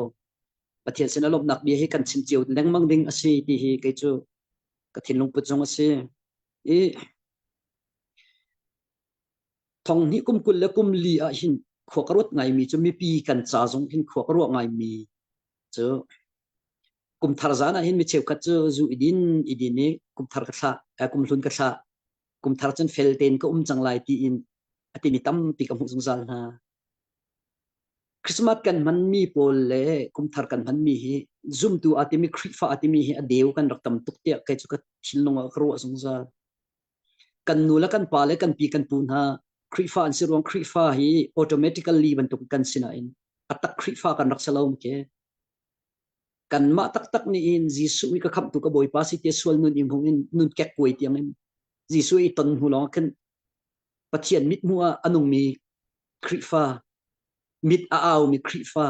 asite ding kan se kum thar zong hi zahan rong zong hi kum nak rong zong hi ka nak kam rong zong hi ka zau na cycle a chak pe kum lun ka tha hai ti rong en zu ading hi aau e kwang a boy mi khan thiam chu mi zai da kan si tin khrifa ati mi hi kan se e mi cheu khat chu chang reu an reu e tha cham na ten an don ni mitli he an tape kum lun ni kum khat chung rial te pathian an dot tak na ka pathian sinalom nak pachimin chan an hang ni hin kan kol ram chung yo mi rial te asia chung mi rial te na ni thong ni kum kul kum li hi lunglom ten kan lut chang cha zai ti thilung put le zai ti non in da kan lu zai ti tit mi da kan lu ti fa pin iru khe hau ni tlak lai kan nu kan pa vial te akan dir pi tu vial te song ni kum dok zan bak nan phak ti ka khin kum khat chung na tuan bia ke na chim sual na tu sual na ro sual mi ti ke atam tuk cheu lai te ka sum chun kan ton mi he walai chung asi cha phun jikip kan tong e khi kan ton mi via te ke van chak chan a chun zai kan ti lai kan ni long hui mi zong lai kan ni long si lo mi zong tam pium lai nan kan pathian ni ta zai tin da kan ro nga ti ke chu cha pathian cha an kan to khomi tam pium lo nan asina lop nak bia chim la pathian thang chate chu kan rian bakhe si chiu sa lo ti he thong ni kum kul kum thum he zuin kha lo in nop nak in kha lo lop nak tu he thong ni kum kul le kum thum ke rakha chiu he thong ni kum kul kum li hi boy pa ne kan jang fa kan lu tar se chin lunglom ten pathian sun pa nak he athang chat we lu chiu nau se lo second pakhat te le minute pakhat tem ten minung nun na kha thi khau aliam khau mi kan sina e chu cha kan nun chung te jong i do le rem ten thu diar he abapi tuk ti kha pakhat na ka chim do e thong ni kum kul le kum khat in kul ni kul thum chung he ram tang ta te a hin se se chun aka thai mi ni chun khote te jong a hin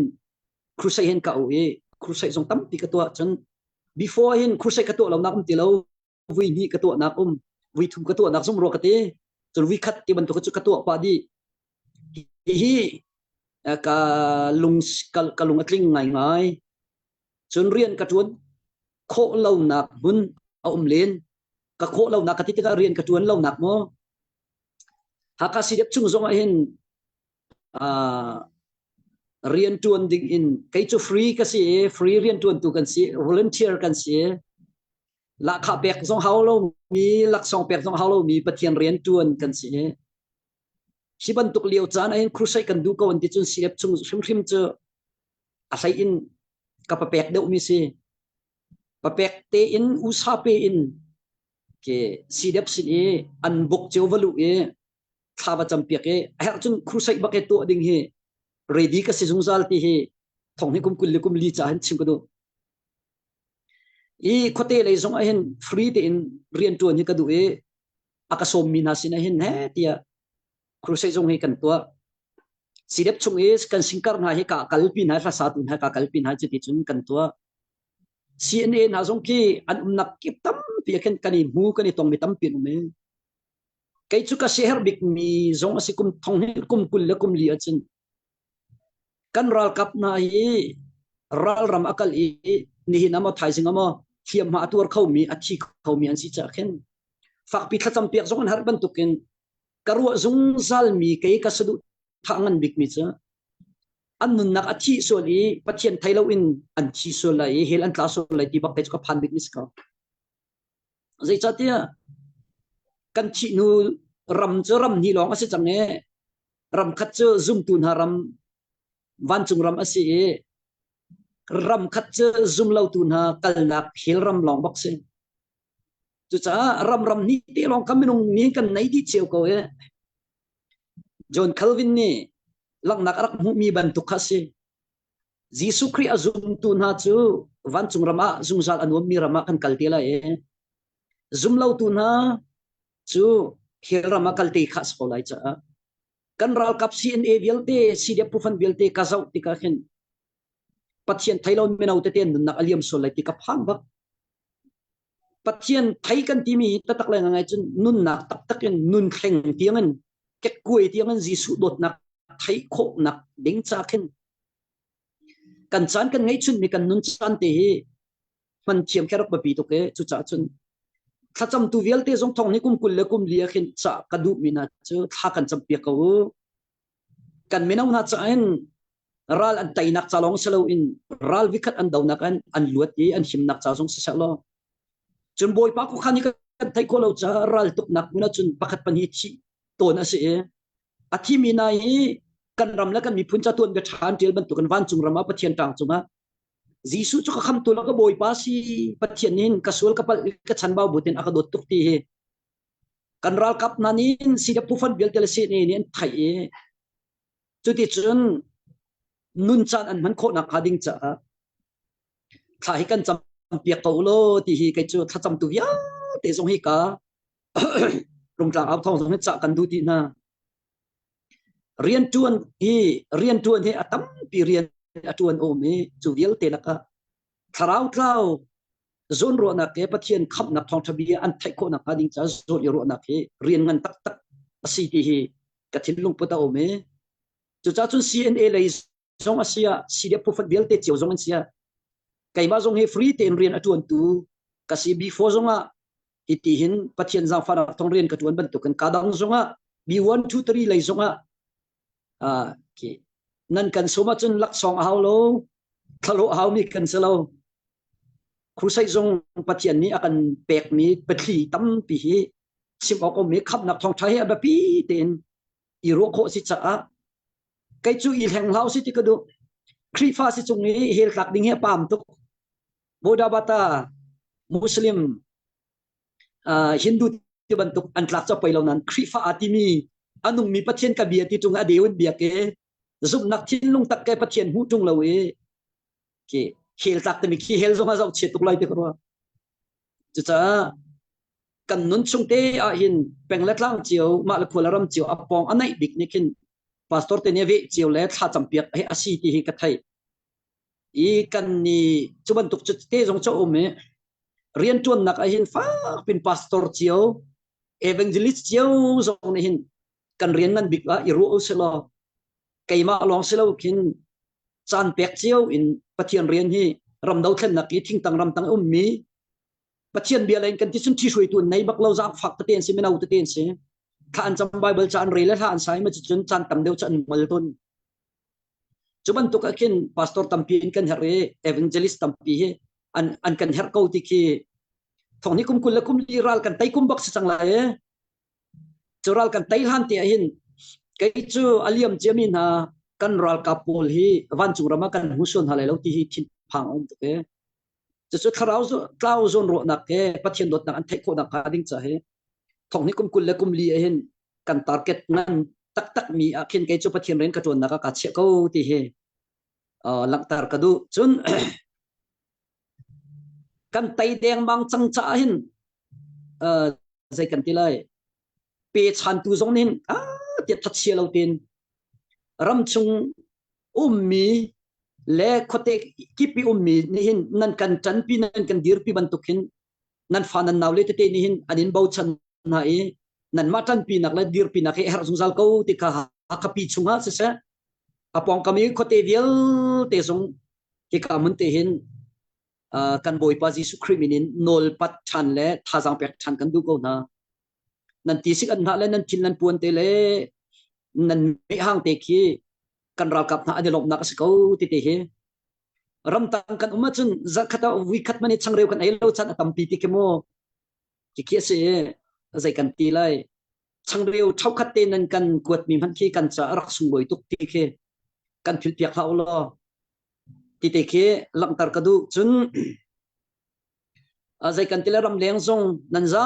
pi te thong ni kum kum ni choral kan tai kum asalai kai chu ka thla cham ning asia chun furhana kan dilai te ka zum pathian chan zai man haram yum lo e chun ni hin kan kol ram dir man kan zau tik zonga ram chu anam tak tak kes chang ral rang an khiam nam ke mi pi kan khiam nam a chang khoma khiam nam tha tha kwen zen tha tha ke mi pi kan khiam nam a chang khoma e chu zai kan tilai kan ni lop nak zong siral kan tai kum zong asalai kan ma du tham tham chun kol ram an nam thoma lai kan rung tlang rong ke chu asung kan khan kau chang tia an suk nak than tar ke an tar te lai ma chun valu hisite saloti ke kai chu sadu ka thate thazung ka chamjung zal zai cha tia rung tlang pakhat walak te mana ken nun nak tampi an pek than lai ti karu achun ka thinga dom bak zai cha tia nun nak pek la hiam i tur in kutla ke bau in fanu fa patampi ki furla thal khosik tuar bakan kham tang le muka tang ti a khosak ki arak foi lo tu ke an tim tak tak e chu vial te chu zai kan ti lai ki mu piak thiam in kha e cham piak jong se se chun singun cho barim khim jong in chung khar cheu nan rak jong na ram leng in ma di nu chun nan bil pek ding atam tuk ning kin nan chimakin kai chongai man ki kati ti ok thuk ken bil nan rak pek chu di nuwa chun ram chung er mi nan chung kor khar tiu jong ke zot la faal chet na that na ka zo ken sri kan chim chang ban tu kan CNA cha si CDF cha si ma di nu chun backup team cha ti kan ara than hoi ki ban tu vial te ki tan ra kan lak piri ko jang faten ti he ke chu nol kan du ko na tlang aw nak jong kan aw piak ko hi nan kan aw piak mi ki kan thazang an pi si chun kan ral thang na cha an ral chet na tactic pakhat bak ase phone chun mi pi kan cha kan thazang bak ase atu kan chimban tung rung tlang aw thong e an kan zau liaw wa chun kan tlom ngai na ten zau than lang mang e ki an rak zau than lang mang toy dak chima chun a thau ri lo mi na kan om chu lai le chun ma nu kan line a that lo liaw jong ka tam tuk kan ni chu line a pi he tam tuk e line attach the connection line attach na ka chun an rak zau than lang mang an rak bi than lang mang chu cha chun mi pi kan thazang jong nan si e ram leng le kan nu kan pa le kan minau vial te na nan rian ton na ken nun chang kan cheu ri lo hai kunin hakasi pa in backup team an cheu e backup team cheu le khote kip ni ma le sining cheu he te an tan mi ni ken kan ral thang na ke kan ral kap na hi ral thang ral an dau na ka hin an thazang asisung zal ko ti te ke van thai chi ding in tan kan lak pi ulo kan chul kan chang pi ko arau thana ral kan tai chang lai e lung lom thanuam te in hak ko chung le kan kho kan ram chu kan lut lai ti mi kan ro chan mi ni kan tha kan thun tar tu ko ti te he lang tar ka du chun pakhat te khi zai kan ti lai kan ral ka pi zu an ding asimo ti ban to ke kai ma ka pum pak jong ke akahal mi ti te ram lengan umpa lang mang i zudin ok ram laka hin lang mang lo chang rew man ki ai ok kan ngai lo ti ki ram chung heram leng ha zang fatin kan thai piak nak hanol kan du na kai hi chang rew adu mi ka si chang rew man ke ai ok ngai lem lo ke zai chatia zu hi aman jong kha fa leng kan din du man kan chok nak ki chok ok min ki ram laka lo pong ka ma dor jong lem lo chun ram chung an na sala zu ding mi an len ko lai na in ram leng no men tam pi ani thing na ani buan na thaten ani thi shuai te kan an fel tak tak da ko ti ke li asalo chun khoma chanan ding kau tak taka ding lau ti hezudin chu pathian ne du lo bible cha thiang ne du lo ka ti kau na in kaza an phak bak khoma chan an din chu an vari kau an vading ve ton kau pa khoma chan te kan chun chu be pi be pa kan ro en kan bom tin halai lo ti ke ha ka chungom na solo ya ha ka chunge me nau tam pi kan din kau chung ai ko te ke ba kan me nau tam pin din kau chung ai chu kan ral kap nai in la lo ngai le thi lo nung lo mi chi tam pin hu na ruak tam pi lak le liam matur pi thi sen tam pi laka athu adir mi na ni din lo ai lo ten do kan si kho chung ten ani khem na yan ko khoma chan te ri ni pakhat ni mu ronga sidep le sin e chu zu anding tuk ti ki chu thachua so lai lo ti ka phang tu thong ni kum kul le kum dia chen zang phak tu kan si ti tu ke rak ro piak in zone ro nak le chun an ma kan ral kap na ni hin dau then nak an tu nak thong te in kan ram akhup le thal vial te boy pan ali ti lai ti tu ke kan thin lung pu jong kin i ro na o silo kai chu thong ni kum kul le kum li chun pathian rian hi fak pin menau sin jong a tuan ri u silo chun tlang aw ni kan aw piak fak chin chinin chun thil pe tu bom chan tu vial tele sungun chowa kan pe tu nin a sai deuh tin kan zang phaulo kan peri ko chun kan ral kap pol jong hi zang phari ko naw lo ti te hi thong ni kum kul le kum li chunga chun ke zai kan tele kan sadu tha bik jong cho se zai tin da ka thik lai zai tin da ka zam lai ti khisalawin zai tin da ka bom na lai zai tin da ka ni chat chiu lai ti mi thinlung put ki ram leng mi vial te jong hin rot thau solo ti hi chim kadu mi khase chu cha thong ni kum kul le kum li chu ral zam dial te me zawrama si se khote ki pa si se lam kam te deu ten bok ten asar kho asami tam pi fanu fa pa phim nak chong ti lo in athu diar mi tam pin van hai in kan kho kan ram kan kir lai kan ti mi cheu khat chu kholaram kir na kan nai ik mi cheu khat chu in lo angai ti lo mi khote tam pin me ta chu na ka khopi chungin khantlang na jong an kir tika in lo om ti lai lo an charo manekin ro afa tuk mi an se chuban tuk na cha jong akin thil tam pi ki a te lai na in kai chu zai ban tuk asiman kan ram a thlen ni uk na achat achun thau lung thau ten thong ni kum kul le kum li chu arau lana boi pa thong en boi pom pinak le boi pa tan pinak thong en razam vial ti an kir ni thing tang ram tang kan ral kap vial te kholaram le hakapia sungloi ten an lu ni chun hi ni anung atang mi vial te na jong hi chi nak lo nak chungin an lu te thiam ma tuam nak an luat di le chudi chun him lo ten lunglop nak mi thli tu kan sin atlak kum ni la chan boi pani kan sarpiak sa lo thong ni kum kul la kum li hi kan valai pi ni tuan bia atial kan kolram pi ni tuan bia kan tial kan chim mi pi ni tuan bia kan tial kuma sang tham se lo ti hi kai chu zahan zan ti mi ka thla cham nak jong se tu jing dai kai ka thla cham nak jong se ti te kha thong ni kum kul la kum di ka sadu tha te jong kha chim ka du adong na ka chim ka du mi chu kan ral kap vial te jong lung irul ri kau se lung rual kan ti mi tai nak ase lung rual nak hi atha tuk me se chun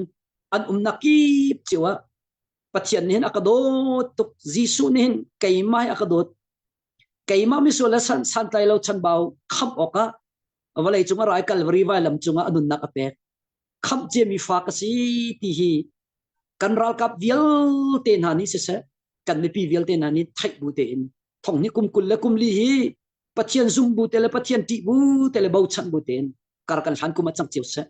kum pi long tharema tharlang kum long thar ma vial te sinak nun nak vial te ngai sinak nun jong ngai lo le dot nak la ngai thiam nak nun ngai lo in pathian ti nak nun ngai lo in kal hang mi khri fa nun si ram na se pathian ti bu le sineng nun nak vial te ngai thiam zon ro nak la dot nak nun he a thang mi athar in nun athar in ru athar in kar hang mi kan si hi aba pi deu ko lai sarthar mi kan si ba pituk chu cha a korin chakwat pani nak dal nga chang lai sari achun mezai mani khari chunga uma chun mi thar ase anun ning run alawi nun ning thar kha athok chang ti akan ti e chuban tukin dal nga dalli adok nak zong kin kan hu mi chai da si ti se chun ni fatin te kan taksa sinak hezor chuk man sa tharau sinak chu nikat no nikatin athar chin lang mang akan ti mi thar tu ke khari chunga athar i pathian chunga nun nak athar ro nak athar mi kan sinak hading cha khen cái chu sadu ka tha bik me se ko zai cha tia avalai chung chu kan khoi ton nak se chan sao pi au man kan nong halai lo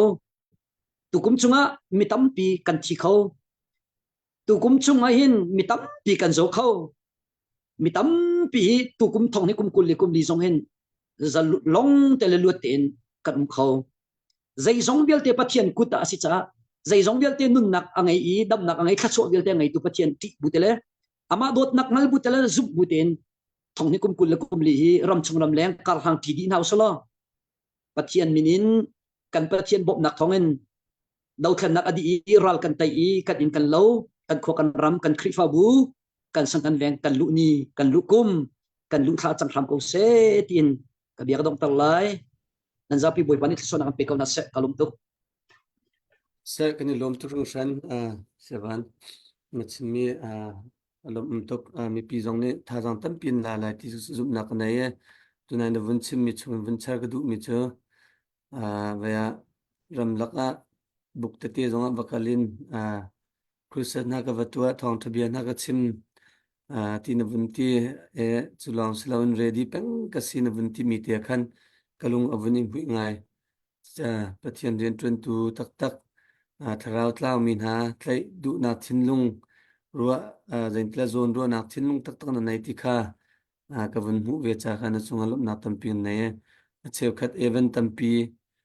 sro cheu khat tampi na cha vun som mana khri fa bu thong tran sima an cheu ra cheu khat thama ti ban tuk na e khwa ruat mi la chen ram leng lai rak som zonga mi an chaman tlo ma he ti ban tuk e tlet ma sa nu long e kal adu mi tampi lung thin put ngai min liwa nang cho zai te po ready ka si rak awo ti min kan da kap na cha zong nak po b2 zonga b3 zonga b4 zonga b1 zonga ready ka si ka kan aw khoi zai po khote le zong sia khoi ka po kal la ti min bun ti mi ti khan ke ma pum pa zong upan nak bun pe alom na tampi nei na tip bentuk la na cham nak bentukin atu e sadu na vantha me kan hal khapi cha sa kan sinram kan dau thlan nak kong cha sa nang ma pum pa e na pum pek nak la na sadu tha na cham nak vial te jong kha atak in ati khau tu chu pathian asikau cha kan pathian ne lo tlin nak la na tin mi na cham nak tlin nak in pe sham ko seti mi te kha ka hen ke ma pum pa in sa rungla a thong ai on vun chim chapta ka vun du e ka hen kan mi pi na kha vun thai ta na vun to lok kam vun du mi chu kan nu lai zong zain tilai sa ai ti khat kan tilai ma GTR o la ha kha CDF la zau phai la law tu kha mun khat tia kum thar lain chen khri fa buwa kan rak lut lai bom kan in hal halai ti kha vun chim lang mang se cheu na kha chu cha zong amu zong nan hu chang men lai kum thar chunga hin betak ten kan ral dau nak amwal zong he vun thon tar hau cha zai ti zong nan khri fa bu chewe kan cha te ten harak phak te khan khwa betak ten rakan ro pya shamlo ti mi te kha vun chim ka vun du chen ka hen kum thar lain chen kha CDF zong akhwa khwa te ten ha tia zang lei kan choi mi he lang khun se lo kan zang lei kan choi ma cheu na ne chen chuka chen phet sem na nan man chuka chen ka pek chang kan khwa ka pek e kan tlang ka pek e chuka chen ka pek ti ban tuk te kha zai tla I phet chem nak te na jong kha angai mi kha tam pin che cheu khat ne khan ka ni ka thum ka li ka nga nan pek ti ka khan re thai mi jong kha tam tu chu cha chen zai ti jong kum thal len chen khwa khwa te in hin vaya kan jian tu na he thuk in hin tha jang kan pe ve ko dau thna kan tel ve ko kha peng kan si cha kha CDF ha kha council cha hin hi vial te kan khuani kan pe ve ko kan sang ni kan pe ve ko kan pe thua ma he ti mi te kha vun lang thau selo ding te lai appreciation jong kan ma ten vun i pek ve jong kan hau ti mi ru ana kan vun nge cha khan asang sang te la khwa khwa te jong khan kan vun i doi zul tin ha le ma te jong kha tu ten nan thin lung nan ruan an in kar ong chia te lo kum thong ni la kum kul la kum li chu kan ral tai kum kan thla chua mu kum kan thla chua don kum lom nan kan kha kuma asikho na nga cha ding khan atu te hin kan thin lung in kar ong chian cham na kha tan la chiu na city mi te kha vun in som na le vun chim ka vun du mi se ka hen tu zan he kan ma pani long kan se kan chim mi tam ngai a wat te nan chen vun re la sla cha wat tam ngai te se lai te ka ruat kan pani long cha khan saram ngain ren tila chim to kha zai mazat ka kan chim kho se her mi te jong zai mazat kha na vun kan ro kho ro kan vun i ro te ka vun ro ke ma pum pa jong ka vun i lom ngai chan tam pi chen mi tam pi vun thu the van vun hai nan chan a hin chen veya pakhat pani vun thu te jong he zain tila berua he tla matling khun ro ti jong ka vun ro te zai se jong kan mu ton mi pa khan appreciation to kho kha zain kan chon ding kha her ka ro ti ka vun ro te bia tam pi na kan ro chang sadu tha jong tam pi na vun kan chim atu chunang mane kan mi pi cha se kan ra kap na cha se ram chung ram leng nulapa ulenang na cha se nang mane be fun khatekau bitlang kom nak ban tu zan chimi chungjong khan vun kan kom piak la chunin tu zan cho leng telai nan ni kum thar man jong nan du lai chin North America le jong kha kum thar nga jong chan man jong an du so lai cha khan nang mane tu na se har bia be fun bitlang kom kan telai cho khate kha vun kan ngai piak lo chunin thla cham nak in kum thun tha pa le kum thar cha nang mani tha na ting po khan tha cham nam khan kan program khan kan khar phyak la ti mi te kha vun chim ta du seven nang masina cha ga bun pyak than se kalom tuk pathian dot nak lelam fuina thongin kan koram la Asia lai chu thong ni kum kul kum li January ni khat kan bu change pathian ne kan dot kan culture mi ni zathum le ni somruk le ninga thalai ni zar somga zar ni hi asikan aminit anazi temin ani azar atha in pakat man kan mani kan to milakat ngum lo na in pathian ne kan zangfa pathian ne kan dot thong ni kum kul kum chum chunga ram chungin se ram lengan se longlom ten chung khar tling mi kan sin ha chun pathian sina hin lo nak bia chimdi ko naw se chun ram dau than nak a nun nak api kut ke api min ha chung khor khar bial te nan li leng lai nan tha chia ko lai na in ram dau than nak cha si cha a tha jang fa pi kan lak pi than ko o nan ma mit mai pa na hin kan tha thawe ram le mi phun cha a nan dot nak zon ro nak hi walai pi ni aphit loading mi la kan kol ram pi kan chin tuan bi a zai tik mana ho kho ti lo mi tuan bia tuan be tha tuan be do akan tial piak tu chung kor khar nan siti kha kan phil piak sim la o ni hina hin ram leng lai song thong ni kum kula kum thum chung kum lun chung vial te lam an hrui tu na pathian hi thang chat ko se kan ram do than nak chu pathian thong an tai cho ma se tai jong kan tai di deng mang te chang chu cha kan tha ba ko lai nan tlang out tu vial te kan pa le kat u le kan naw le nu chan pa chan kan in han min ha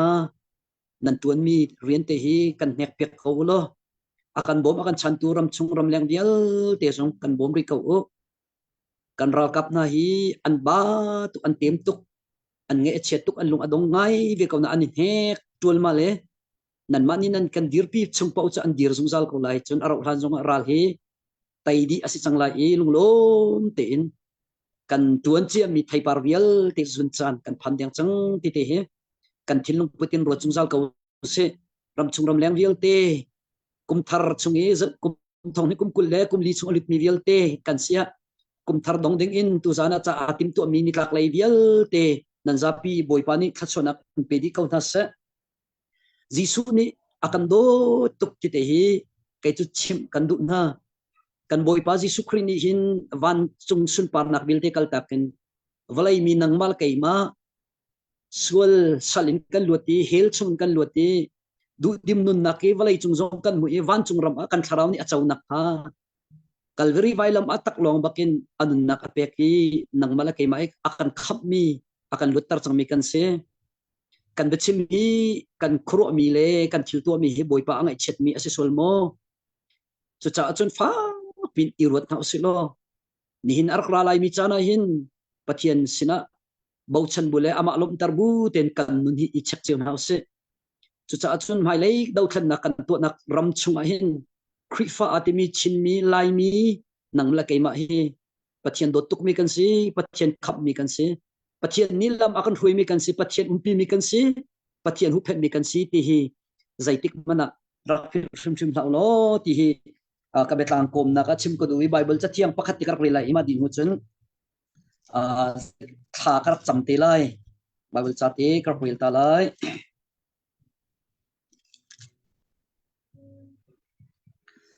boy pa alom tar tu chil kha kol izumo santlai lo mi chil khomui chil mi ni an tu ton mi kha to ven hala u cheu nak tu akhan chopin ha u zeizong vial te kha cheu nak a chopi an sitik an sining tak tak kha alang te lai fiang ten lang tar mi chu cheu nak a chun an i chang chu cha a anghil mi il hau to thi nak en thau to chun khri chu na chunga a cheu lai an ti kha si tak tak zaitin da kan nun chan asiti kha tha ten izao mi khut ban tukin lao mi shim ban tukin umo atu kan ni kho hi chan chi asi cha chan thanan mu mi pau pau kha tha ten man izomo mi khut chi ti lao boy pani to na se ti andu mi na tu kha to izomo zuri lao zu chunan ma thok tu long long asikau kharau tu khan khateu thado in pakhat le pakhat I chono boy pa chu la le odo in nan lung tak tak en thang chato kan boy pa Jisu Kri minin zai zong kip cha pathian chu lomo cha thiang kan rel mi betoi te kan chimi kan za pi cha kan pathian tu na tham cha na kan pek pek kau se nan za pi boy pa ni thla chona pin pe di kau na se tha cham na ka ngai lai do tu kan pathian kan pa nang ma dot nak thongin anung adam I atlong aleng e achol achang E mit khu amuin ha thai kut ke achol chang khawi murka achol chang E achim aril khomi kan sin ha pathian dau than na ki kan kolram pi a thong ni kum pul le kum khatin nihin ni tiang tu acho ma ase nang mani na kan bob mi ral tai chu ma ase pathian kan ral adi tiang kan dir pilo kan tel pilo ral hi na tharau thong kan tai pi kham ko so chuti chun boy pa kan pathian him na tai na thon na nun na rakan jang phalo kan umpidi ko so hi dau than nak ding cha alam kipin atel mi sidiam tu mi tha acham mi ral khem atlai mi chuti chun boy pa tlang aw mi thil ape thil chan tu thong pe tu chungun chowa in bom chan tu vial te na an chung a athar in na thacho na khi tung ko se khong pem tar di na lo flotin nak pe na lo tak satin lung kharau adam mi an si an rian zong a klam an tlit nak ha tha ka cham piak di na boy pa kan pathian tu zan tu chun cha na hin nitlak lai zong thong ni kum kul kum thum kum dong an phan ni cho lai vial te chu thong ni kum kul kum di chunga bo kan pathian na kan lupi chang na kan telpi na lam na kan hrui na ni za thum le ni somruk le ni nga thalai ni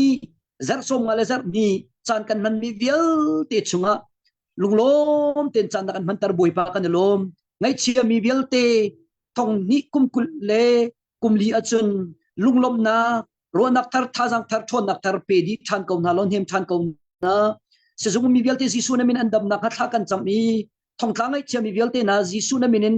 thajang thar an hu na kading cha tha kan cham chum boy pa kam tian rung thlang aw thong I nu pa adiar mun adiar I aboma chane pe chan tu vial te na an chung zong thla cho pe na lo hi tlang an aw nak vial te zong he boy pa kam chen dong lo in thajang an choral kan tai tiang chan alami kan nu chan kan pa chan an sina kha tha kan cham piak di na kan ral kap vial te na chung zong an thachot nak long ser lo nang ma dot nak thai bu te in nang ma khap nak rut bu te na so rel bu te in karalang men sidi na pading cha a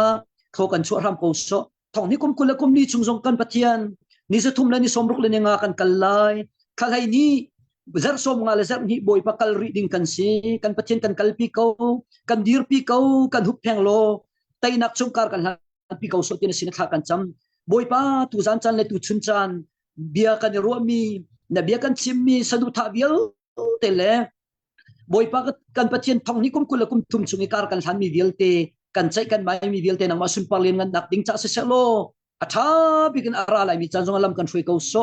hin chan toy te kan din chan lai atha bikin kan chan atang mi chung jong lam kan thui ko so ya jang fa kan nol ko sun parlen ngan upat nak vial te kan in pek di kan mi phun vial te chung na thachot nak tong ko se kan boy pa jisu khrist min tha kan cham kan pathian amen Amen. Kani lom tu akan zau tu vial te Asia Malaysia chun Happy New Year's chun ka hin North America le jong sia ka hin kum thar chunga nan ha na boy pani lam im shroi na selo kum thar jong lunglom ten man kho nak pathian nim pe kam na sa chun sia van na chung jong lunglom nak tampi kan nei im haizer ninga ni jan jong ni tong than ha lai haizer ninga ni jan he betli kan phuang lai betli kan phuang lai zai betli de city mi chu rak ngai chiu te lo betli kan phuang te lai ninga ni jan chun zar pi jan kum thar lai jong pathian ni dam na kam pe ka chun ninga ni jan le zar pi jan 15 te chu chan man na ki ban tu ta aw na kan nei lai kan ma asiko asia chun volunteer an ma chu kan du ko na host tha mi te ka hen kan ni pol cha dei kan au chang nungak te te na jong kha host athia mi te na chen la sak thia mi te na jong volunteer ka du ve ka ral dau ka du ve hi ban tu media mang en hen rung tla aw thong man ral dau ka du ve ral tu ka du ve ti mi pau kha kan message bok kan kan ko lo de contact ko kan vin zoom na le volunteer tam pi kan her nu le pa jong ne ngai cha cho wa jong en tan pi chin lang mang kan her kau ti mi te kha vun chim ta du se van ka hen mang tha diu chun tha diu ti mi kha vun cha vin ha la online ka vun phi la ram chung ram lek mi vial te nan zapi boy panit som pe na sa mang chadiu kanilom amen